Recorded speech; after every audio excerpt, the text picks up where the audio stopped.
Was there one particular issue that made you want to run for president? Hi. So actually, I was deported last year as the international students representative. And this to me was kind of shocking. Part of it was because of lack of communication by the university. And this was one of the things that made me think I've had a great time at York, but there needs to be some things that we change. How would you go about changing that then, so it doesn't happen to other students? Right. So I think it's a matter of communication. Like for me, the uni, got in advance these change in visa legislation by the Home Office. And they didn't think to let me know exactly what was being changed. They weren't telling me that if I didn't extend my visa by a certain date, I'd be deported. They'd just be like, please extend your visa. I think communication issues like that with like certain groups of students is really important for making sure that everything is okay for those students, if that makes sense. You've been international officer for 2 years now, am I right in saying that? Yes. As well as being a member of JCRC. Were you able to accomplish everything during your time in these roles? So I accomplished most of the things I wanted to. There were a few that I didn't. For example, if you look at my manifesto this year, part of it was to look at sort of collect data of which societies international students are taking part in, and then for societies that don't have high international student turnout, sort of advertise those to international students. And unfortunately, the technology for that wasn't in place, but it is going to be, so hopefully we can start doing that. So you're going to pursue those Yeah, policies definitely. as president?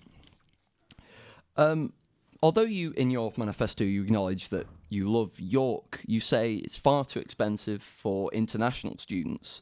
Should you win, how do you hope to improve this issue for international students? So I want to improve this issue for everyone in general, and I think there's some ways we can do that. For example, accommodation costs are just increasing like every year, and this year in particular, we're creating York is getting 2 new colleges. We need to ensure that we sign good deals so that there's enough economy accommodation for students and that price increase isn't that much. We need to cap costs. We need to help students that are in specific departments with high fees, for example, English, where students can spend upwards of £100 a year on books. We need to make sure that there are ways to support those students. Do you plan on playing an active role in the 2 new colleges that are being created, i.e. creating cheaper accommodation in these new colleges? Yeah, definitely. So today we released a survey for students to sort of fill in regarding what they think of current accommodation options and prices. And I've been working on this for 2 terms now with Think Tank and ISA, and we plan on taking this data to the university, saying, listen, we have this information based on student feedback. Costs are way too high right now, and we need to do more. You mention in your manifesto there are certain at-risk groups at the university, for example, East Asian students in need of support.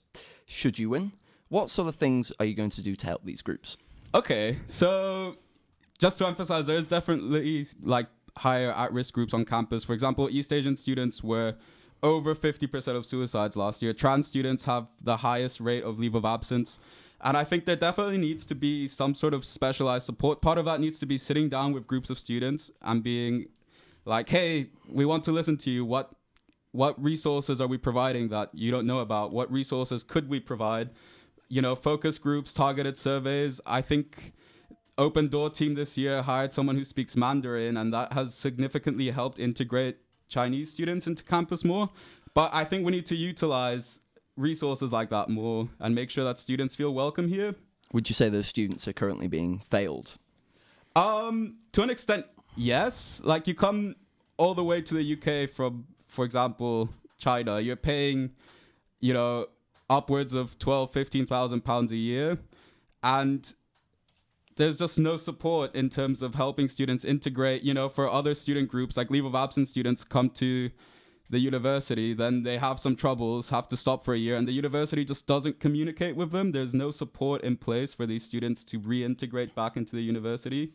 Would you say this is your priority then? Or is there another policy which is top of your agenda? So I definitely do want to focus on helping student groups and saving money for students. I also want to make sure that YUSU is helping you find the best employer for you, whether that's like part-time work in the city. I want to make sure that we're advertising employers that offer flexible working hours and more benefits to students. I also definitely want to work more on transparency. I don't think the current SABs are transparent enough and they aren't really helped.